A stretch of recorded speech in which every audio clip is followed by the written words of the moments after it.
Podcast Irmãos.com.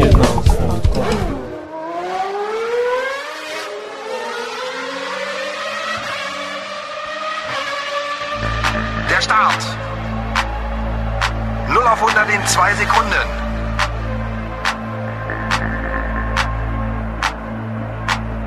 Los geht's. Olá, pessoas! Podcastirmãos.com entrando no ar. Eu sou o Paulinho e estou aqui com a esposinha Adriana de volta aqui no Encontro Cepal. É isso aí, vocês estavam com saudade, que eu sei. Olha quantos comentários tiveram aí. Ah, cadê a Adri? Volta, Adri. Ela já conseguiu prever, né? Porque a gente continua no Encontro Cepal.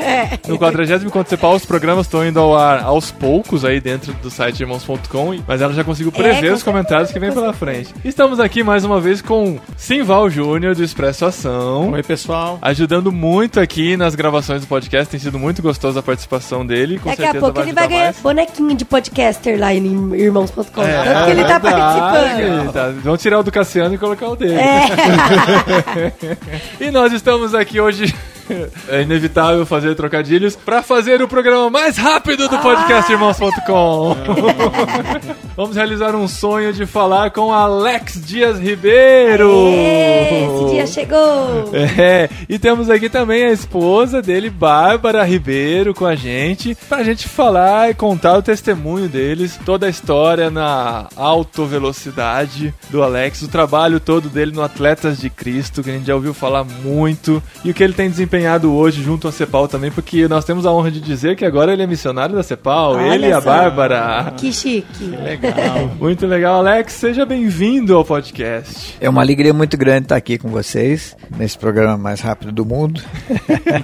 Vamos gastar já todos os trocadilhos com velocidade. É porque na Fórmula 1 não é importante ter talento, o importante é estar rápido. Então vamos nessa. E aí, Alex, por onde a gente começa na sua história aí de vida que impactou tanta gente aí na sua exposição na mídia, né, e na alta velocidade lá na década de 70 ainda? Você correu na Fórmula 1 no ano que eu nasci, então eu não tenho lembranças, eu só tenho referências suas nessa época. Por onde a gente começa a sua história? Bom, vamos começar do começo, né? Boa!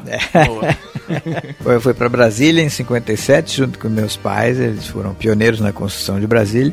E quando nós chegamos lá, eu me lembro que a gente viajou muito tempo por uma estrada de terra, que quase não era uma estrada ainda. E como não chegava nunca em Brasília, eu era menino, tinha 8 anos, eu fui dormir lá no porta-mala da Rural Willis do velho.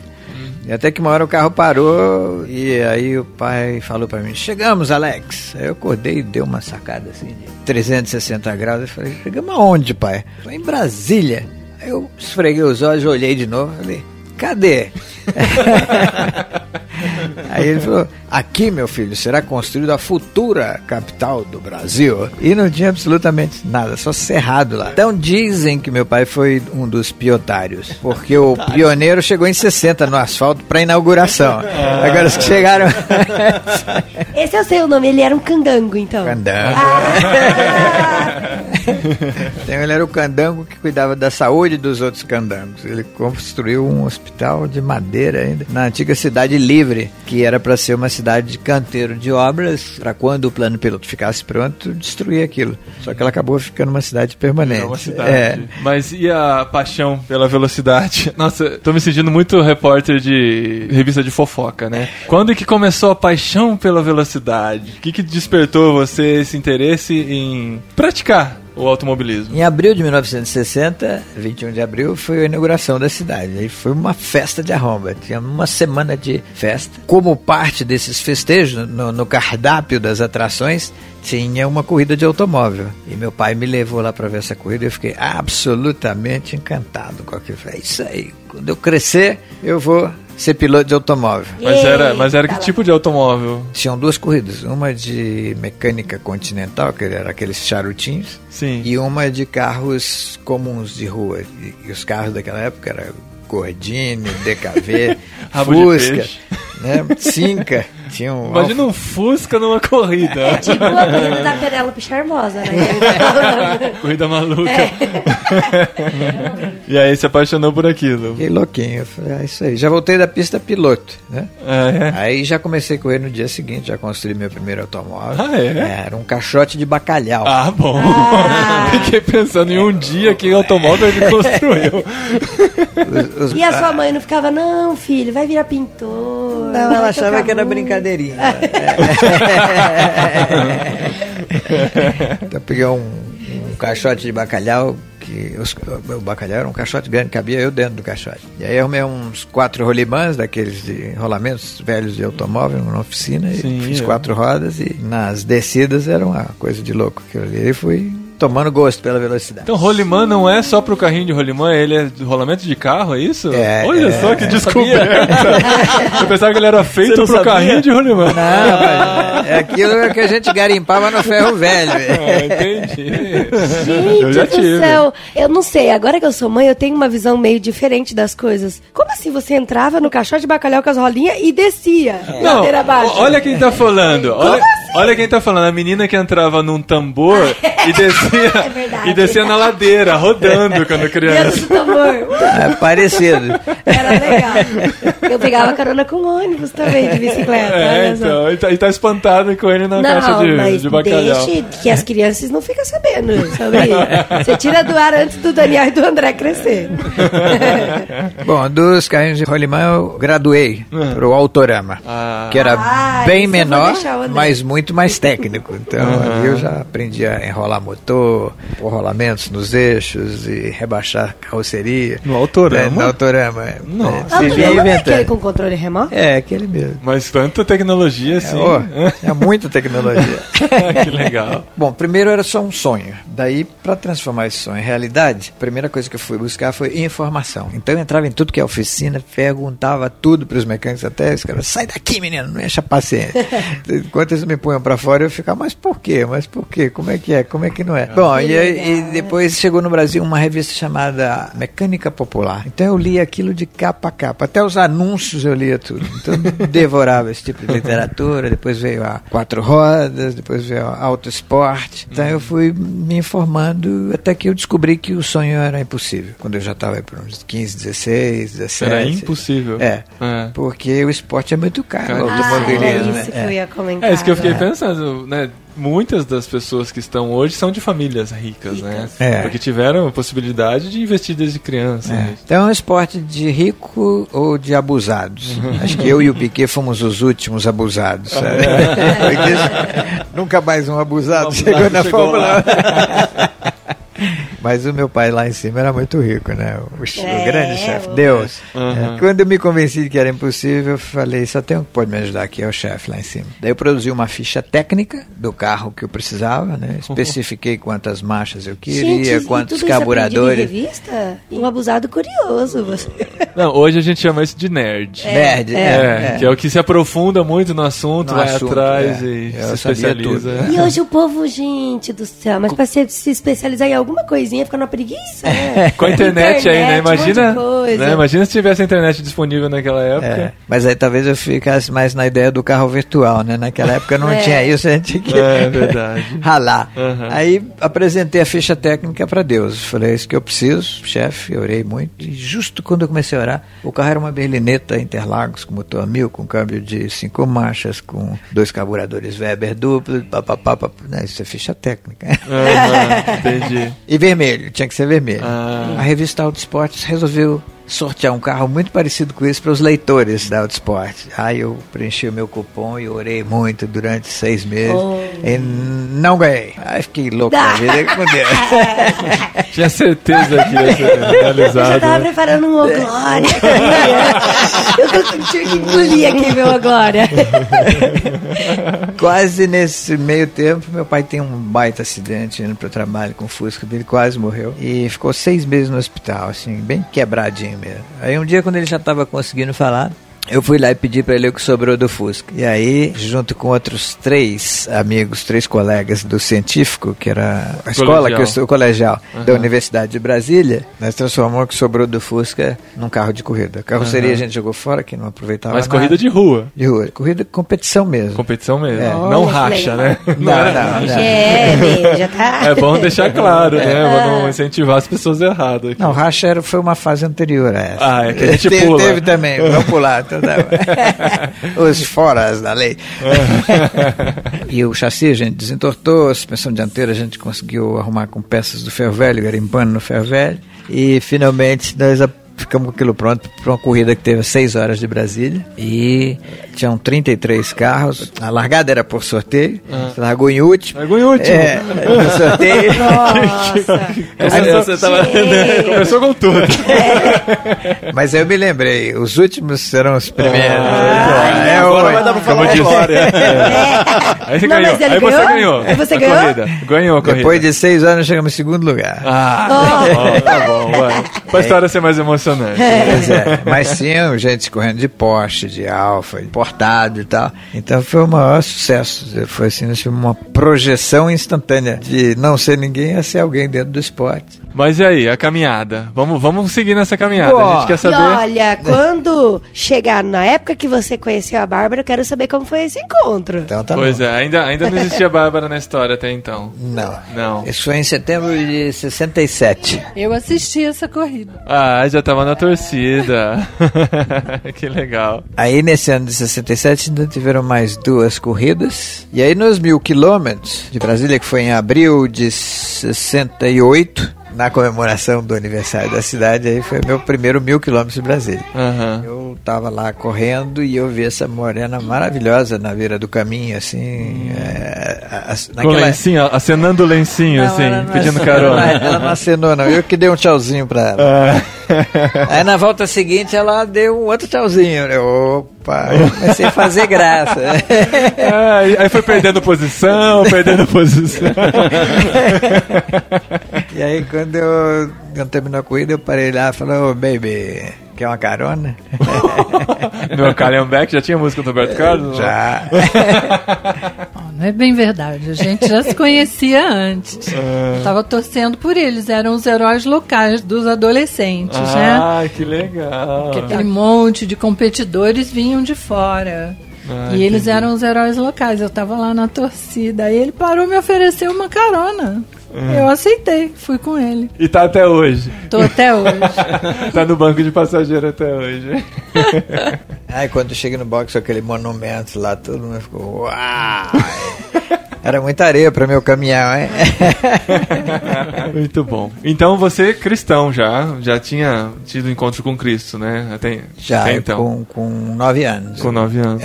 Entendi que o fato dos meus pais, meus avós serem cristãos, não faziam de mim um cristão. Porque Deus não tem netos, né? Ele só tem filhos. Sim, então, sim.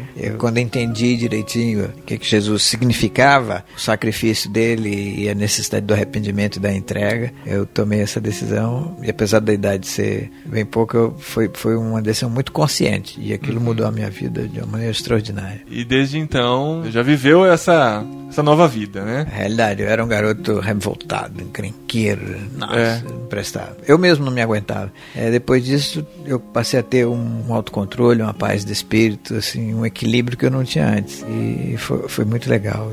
Essa caminhada com Jesus sempre foi assim, muito bacana na minha vida.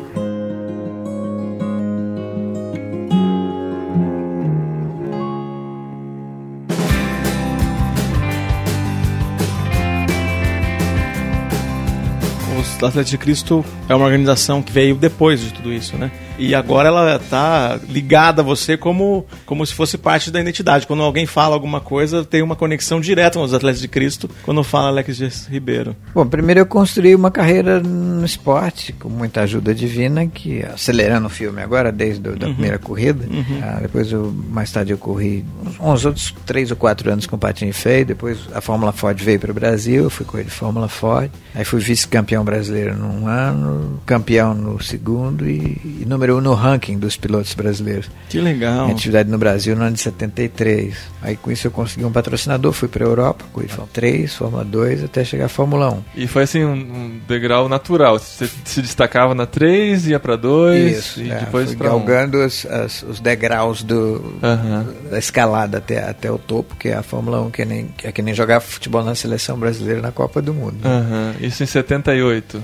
Eu cheguei na Fórmula 1 em 77. Foram 3 anos? Eu saí do Brasil em 74. Aí eu fiz 74, 75, eu fui vice-campeão inglês em 74, vice-campeão europeu em 75. Em 76 eu fiz a Fórmula 2. E no fim do ano foi a minha estreia na Fórmula 1, na última corrida do ano em Watkins Glen, nos Estados Unidos. Depois em 77 eu disputei o campeonato inteiro pela March. Em 78 eu perdi meus patrocínios, voltei para trás, para a Fórmula 2. Aí que eu corri com a grana que eu tinha ganho durante os 10 anos de pista. Aí eu montei o Jesus 6 Racing, como eu não tinha patrocinador, o carro era pintado só com essa mensagem, Cristo salva, em inglês. Na Fórmula 2. Na Fórmula 2, Entendi. Disputamos o europeu de Fórmula 2, ganhei uma corrida boa em Nürburgring. E depois, no ano seguinte, em 79, o Emerson Fittipaldi me convidou para fazer 3 corridas na equipe dele, que era a Copersucar. A Copersucar. Fiz minhas 3 últimas corridas lá.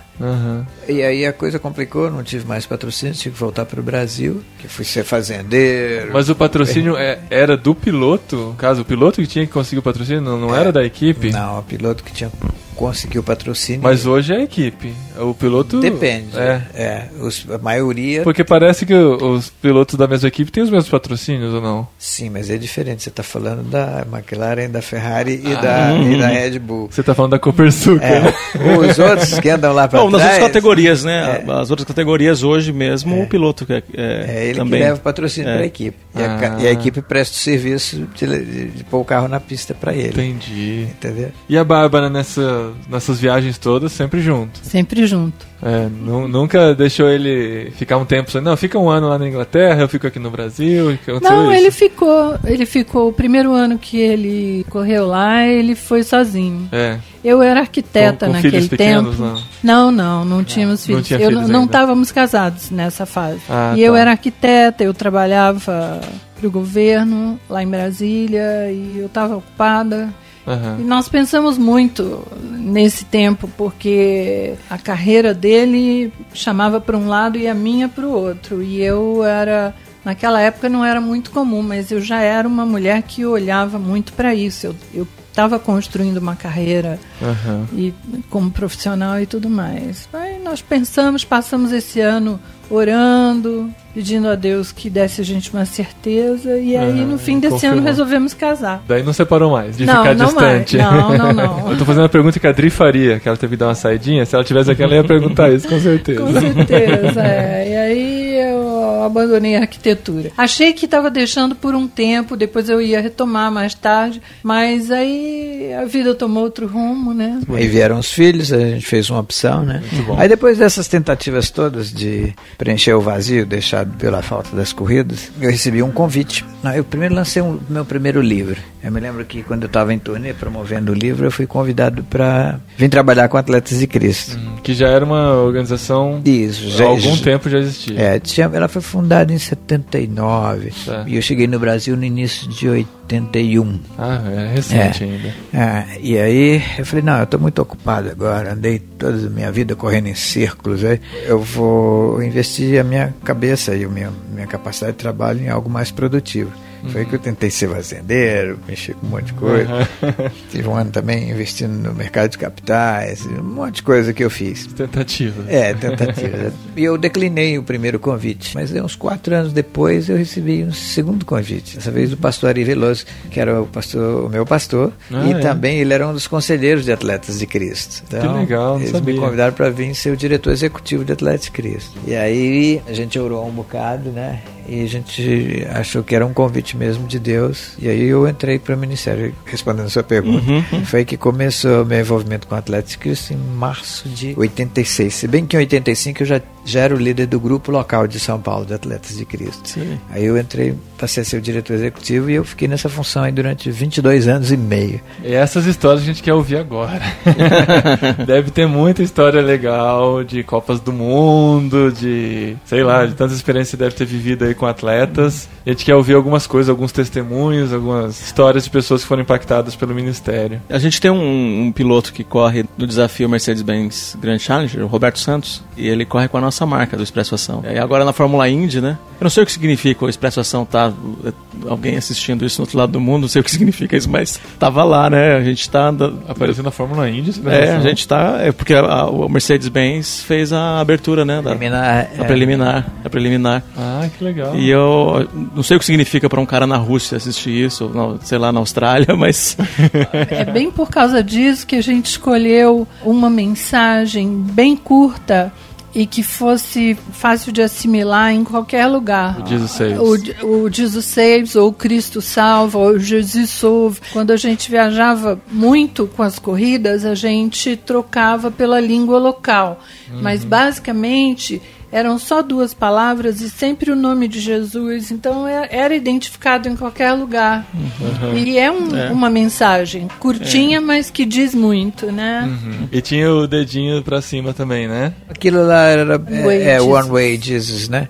Eu usava, assim, nos meus casos de corrida, a pôr o número de vitórias na temporada. Eu vi nos aviões de caça, cada vez que um derrubava um adversário, eles põem um aviãozinho assim, né?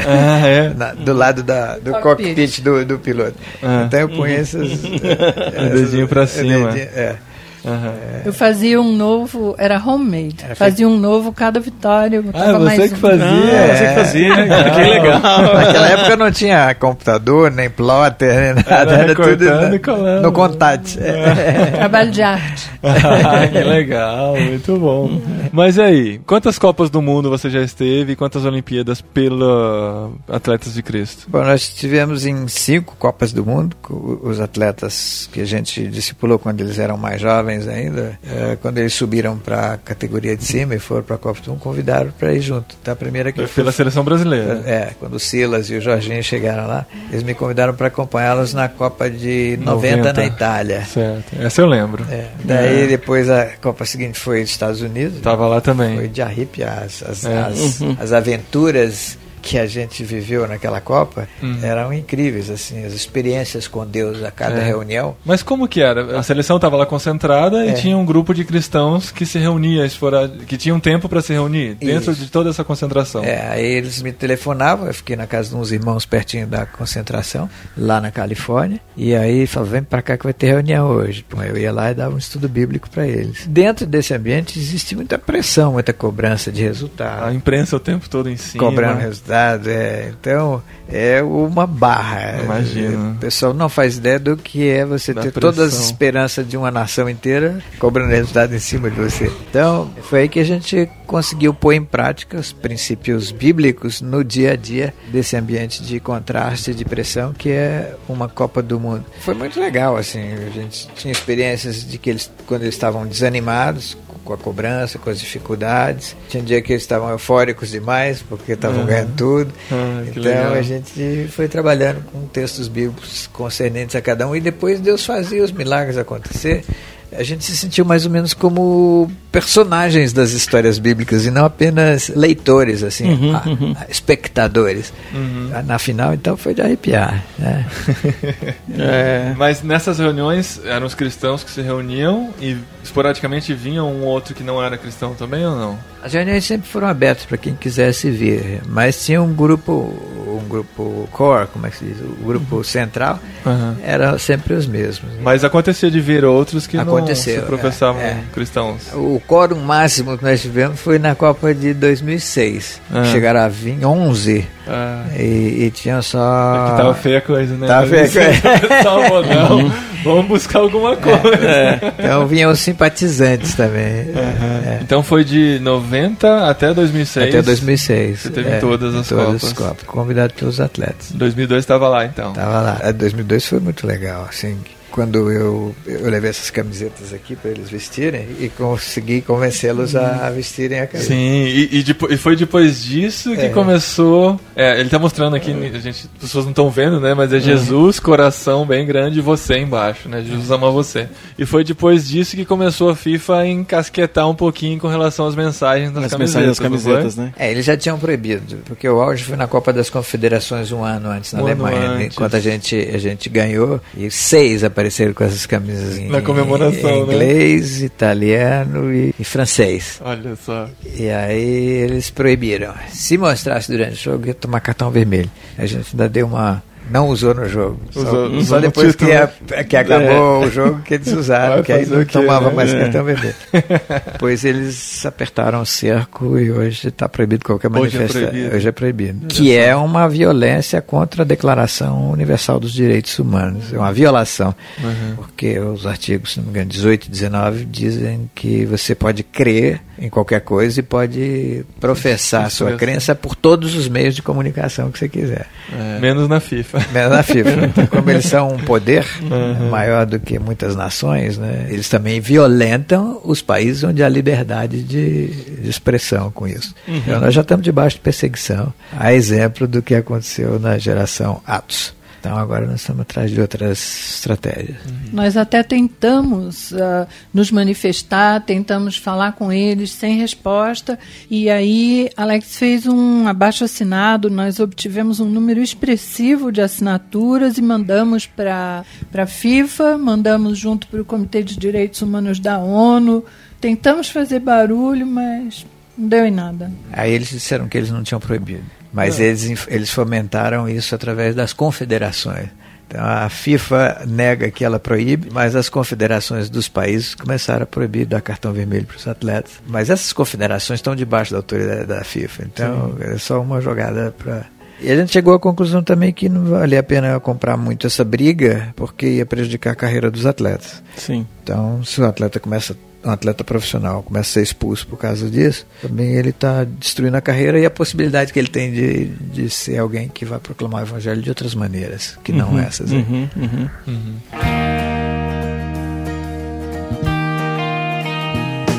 Mas eu ainda não ouvi uma história. Eu quero uma história. Sei lá, algum episódio de alguma competição que você sentiu, assim, Deus agindo poderosamente naquele grupo ou na vida de uma pessoa específica. Você lembra de alguma que foi marcante? Tem muitos. Tem nas minhas e tem com os atletas, né? A minha vitória em Nürburgring foi um milagre. Porque eu estava correndo com minha própria equipe, sem apoio econômico. Em Nürburgring, por exemplo, eu não tive dinheiro, meu dinheiro não deu para comprar 4 pneus novos, então eu comprei só 2, um dianteiro e um traseiro, botei do lado esquerdo, porque a maioria das curvas era para a direita, e nós estávamos correndo contra a equipe March e a equipe do Ron Dennis, que depois veio a ser o dono da McLaren. Os dois com apoio da fábrica BMW e da Goodyear, eles são pneus especiais e motores muito melhores que o nosso. E nós ganhamos a corrida dos caras na Alemanha, entendeu? E a supremacia era tanto que a BMW resolveu fazer um filme publicitário. Então chegaram lá com a equipe de helicópteros que seguiam a gente pelos 22 quilômetros do circuito, perigosíssimo nas montanhas. Mas era uma delícia guiar lá. O desafio era fantástico. E nós ganhamos a corrida lá na casa dos alemães. Foi assim, uma vitória milagrosa mesmo, assim. Davi contra Golias, tipo Davi contra Golias. Imagina. É que você me falou isso, eu lembrei do Ayrton Senna também, né? As primeiras vitórias dele, que eu já peguei, né? Foram coisas impressionantes, assim, de ninguém imaginar que com aquele carro fraco ele conseguiria e tudo mais. Você teve um contato próximo a ele? Tive um contato, foi o seguinte: ele se converteu através de um trabalho da Neuza Tioca. Olha só. Que era uma espécie de mentora da irmã dele quando a Viviane estudava na universidade. A ABU era a Aliança Bíblica Universitária, que é forte até hoje. É bastante forte. O Ayrton, nessa fase, estava ganhando já a corrida, era o cara mais rápido do mundo, mas muita coisa dava errado. O carro quebrava, batia, blá, blá, blá, blá, blá. Aí a Viviane conversou com a Neuza. A Neuza identificou que tinham feito algum trabalho contra ele a nível espiritual. E aí levaram o Ayrton para conversar com a Neuza. A Neuza expulsou os capetas tudo lá e ele foi embora e ganhou 5 corridas, assim, uma atrás da outra. Daí ele ficou muito impressionado. Falou, pô, eu quero saber mais sobre esse Deus aí, porque ele não é fraco, não. Daí a Neuza explicou para ele como é que fazia, e ele entregou a sua vida para Jesus. Legal. E aí a Neuza me ligou, e Alex, o que eu faço agora? Eu falei, não conta para ninguém. E aí a gente conseguiu manter isso mais ou menos em segredo, quase um ano. Mas aí um dia ele pegou uma Bíblia que eu tinha dado para ele abriu assim a esmo lá e leu um verso que dizia, abre a tua boca e eu colocarei nela as minhas palavras. Aí ele entendeu que Deus estava falando com ele, e numa coletiva de imprensa no GP de Portugal, ele abriu a boca e falou meia hora Olha só, que sobre legal. Deus. Aí foi aquela bomba, né? Mas bomba. tem isso registrado em algum lugar? Eu não assisti ainda o documentário dele, mas Não. provavelmente não usaram isso lá, né? Com certeza não. Mas a partir daí houve uma cobrança enorme. E ele tinha uns comportamentos que deixavam a desejar, de acordo com o figurino tradicional evangélico, por falta de instrução e discipulado. Depois apareceram umas pessoas aí que se aproximaram dele, e aí era só oração para ele ganhar a corrida, então ele não teve a chance de ser bem discipulado. Então, tinha alguns comportamentos que contradiziam a crença, mas a crença dele ele era muito sério com Deus, ele acreditava muito e nunca se envergonhou de falar isso. Que legal, eu admiro demais, cara. Eu peguei infância, né, aquele ídolo de infância assim que você nunca esquece. Aquela coisa de você ficar domingo de manhã ficar triste porque você vai para a igreja e vai perder a corrida. Tem que ir para a escola dominical e perdeu o Ayrton Senna. Inclusive, o dia que ele morreu, eu deixei gravando o videocassete para chegar em casa e assistir. Eu tenho essa fita até hoje daquele grande prêmio da Itália lá. Mas legal saber essa história e ter essa certeza assim, de que ele realmente entregou a vida a Cristo.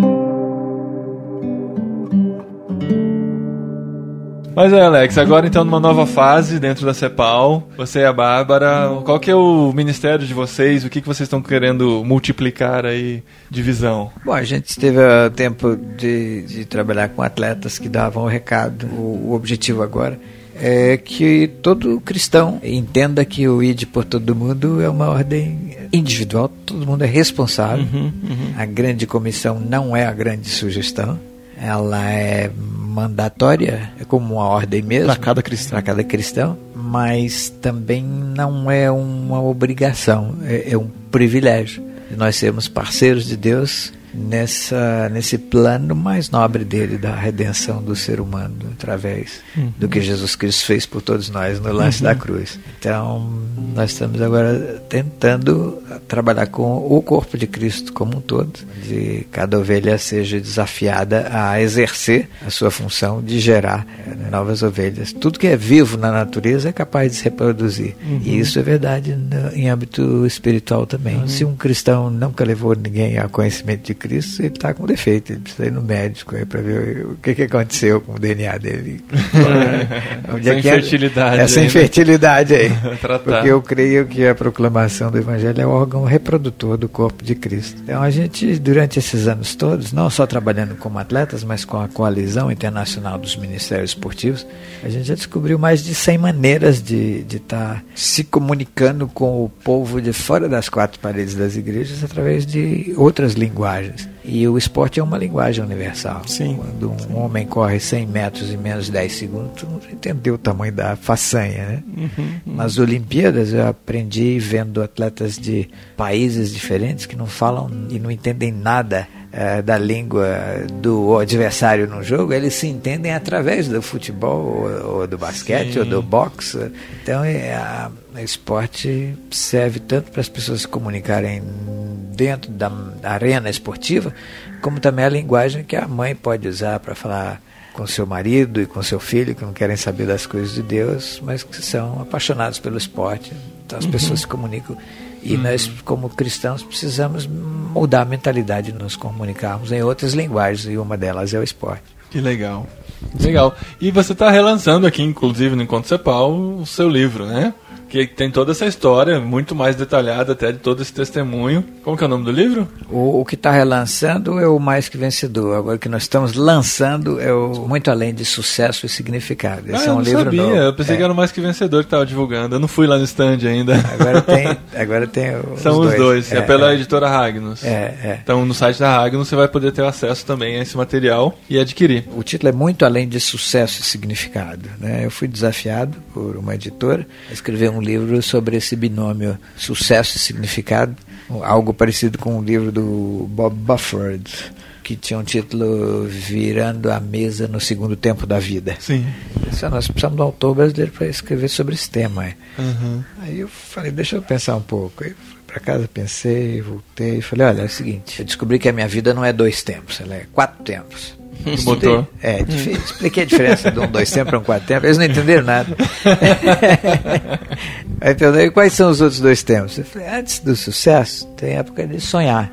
Eu creio que o sonho é a mola propulsora de todas as grandes realizações humanas, né? Até um amigo meu fez uma música para mim, o Janires, ele fez uma outra que não era para mim, mas era assim: quando criança sonhei ser Flash Gordon, Robin Hood ou até o rei dos contos de fada, né? Quis ser líder num grupo de rock ou mocinho num filme de cowboy. Ensinaram-me a sonhar, mas desertaram quando um dia acordei. Então, há muita incompreensão com relação aos sonhos, gente que prefere não sonhar para não sofrer, não se decepcionar com a vida e tudo. Mas o sonho, eu creio que é a mola propulsora das grandes realizações humanas. Sim. Então, um dia eu sonhei ser piloto e depois eu fui para a segunda fase da vida, que é a busca do sucesso, que é a vontade de transformar o sonho em realidade, né?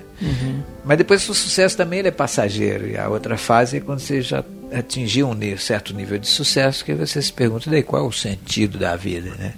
Então é quando você vai na busca do significado, que aconteceu com Bill Gates quando pendurou as chuteiras lá, a Microsoft, para ir atrás do significado, do sentido da vida. Então ele foi se dedicar à filantropia e tal. E a última fase é a fase da superação, é superar o que ficou para trás, as lutas contra os moinhos, as cicatrizes, superar aquilo que passou e olhar para frente e ver que a próxima transição é daqui para uma muito melhor. Então você tem que transcender. E todo projeto de vida que não transcenda o aqui e a morte está condenado a terminar num túmulo. Então a alternativa é a transcendência, que eu chamei de superação, para ficar tudo bonitinho: sonho, sucesso, significado de superação. E tem as transições que eu chamei de Sahara. Sahara são muito importantes, né? E fala da importância do sofrimento como ferramenta nas mãos de Deus para nos moldar na imagem e semelhança do seu Filho Jesus. Legal. Está aí o resumo do livro.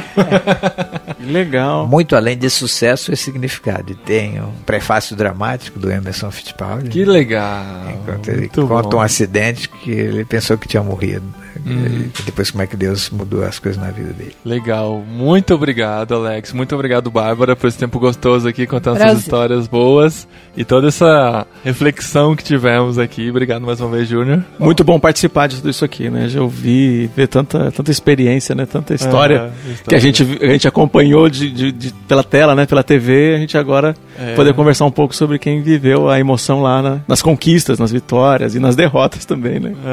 Muito bom. E a gente continua aqui no Encontro Cepal. Daqui uns dias tem mais programa novo aqui. Valeu, gente.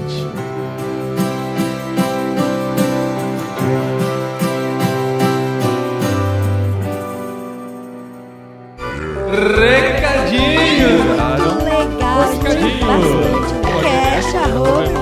Do programa anterior. Muito obrigado.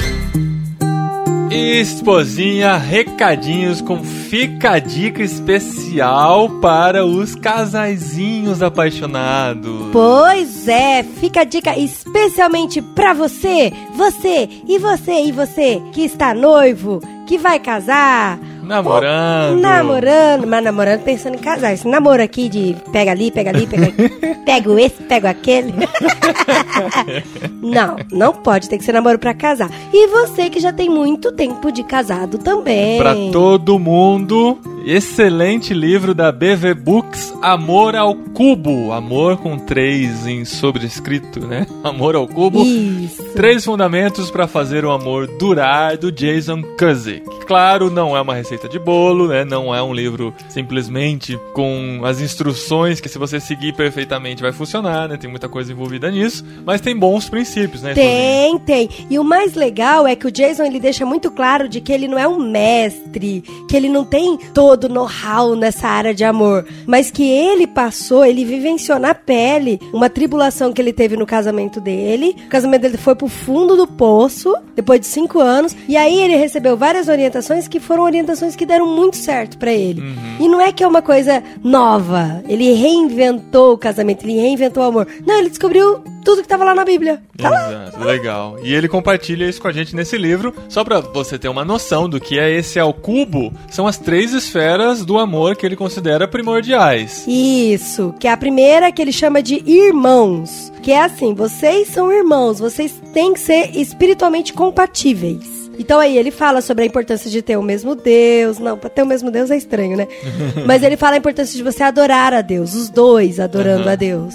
Estarem juntos na esfera espiritual, né? E também tem a questão de vocês serem amigos. Isso, é o segundo pilar dele, que é ter uma amizade verdadeira com o seu cônjuge. Que você compartilha a sua vida de verdade com ele, não só pelo Facebook. Não, você tem que ser quem você é com a pessoa. E é legal isso, né, amor? Porque tem que compartilhar uma amizade, tem que ser o melhor amigo. Não tem que só conversar de coisas igual que a gente tá na fase de filho, de ministério. Não, pra gente dar risada e conversa sobre qualquer assunto. Inclusive futilidades. É o que a gente mais fala. E a terceira esfera é dos amados. Não adianta só ser irmãos e amigos, podia ser qualquer outra pessoa, né? Mas entra o aspecto de serem amados também. É o amor físico, né? É o desejo de estar um do lado do outro ardentemente. Inclusive tem uma frase que eu achei muito legal, esposinho.